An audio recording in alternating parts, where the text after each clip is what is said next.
All right, I'm just going to do a quick update before the week starts. Um, so, we knew that the Fed was going to prop the market up into the FOMC meeting. They didn't want to go into the FOMC meeting with market in correction mode.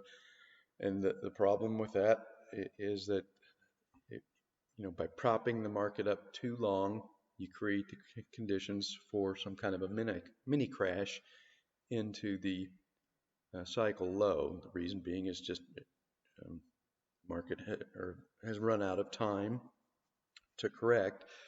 There's a normal timing band for intermediate cycle low and a daily cycle low, and if you hold off the normal correction, a normal intermediate cycle decline should progress over 4 to 6 weeks. But if the market is propped up and prevented from starting that correction, which it probably should have started it right here, then this is what happens. You get one of these crash events that compresses the entire intermediate degree correction into a very short period of time, and that's what's happening in the stock market. I think is the Fed just didn't do anybody any favors by propping the market up. They just created this crash event, is what they've done.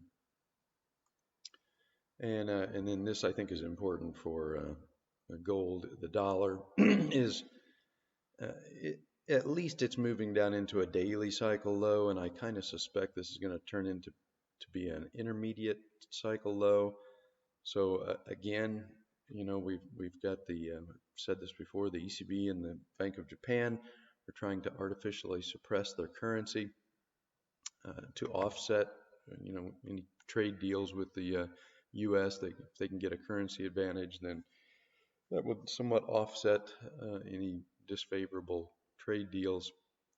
So again, we've just got so many artificial moves in all markets now, and this is just how our modern markets are. They're, um, governments have got their finger in everything.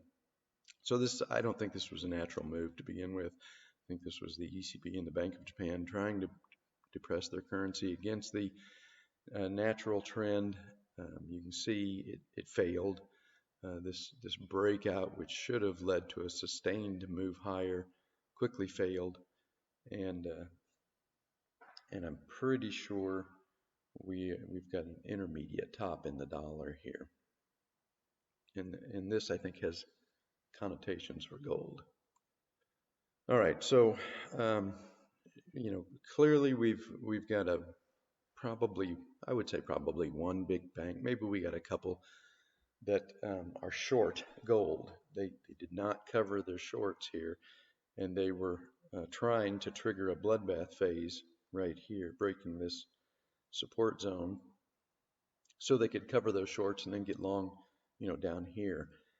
The problem, of course, is that the stock market is starting to crash, and the dollar has topped, and so they're fighting an uphill battle.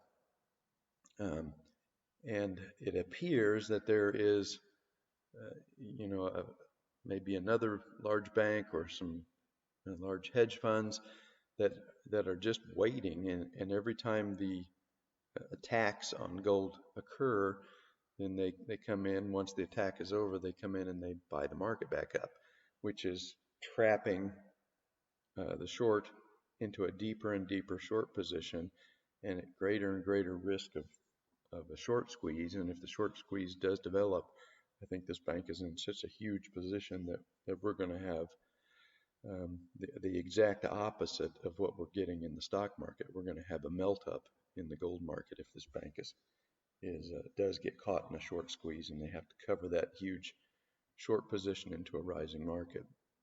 So, clearly we had an attack this morning to try and prevent gold from closing back below this, or um, to prevent gold from closing back above this 100-day exponential moving average. Again, it's they're fighting an uphill battle. The dollar is moving down. The stock market is crashing. So there's just buying pressure in gold. And all the signs conditions are lining up for gold to go higher. So we've got another failed attack here, just more shorts that are going to have to be covered, and gold is not moving down like the bank needs.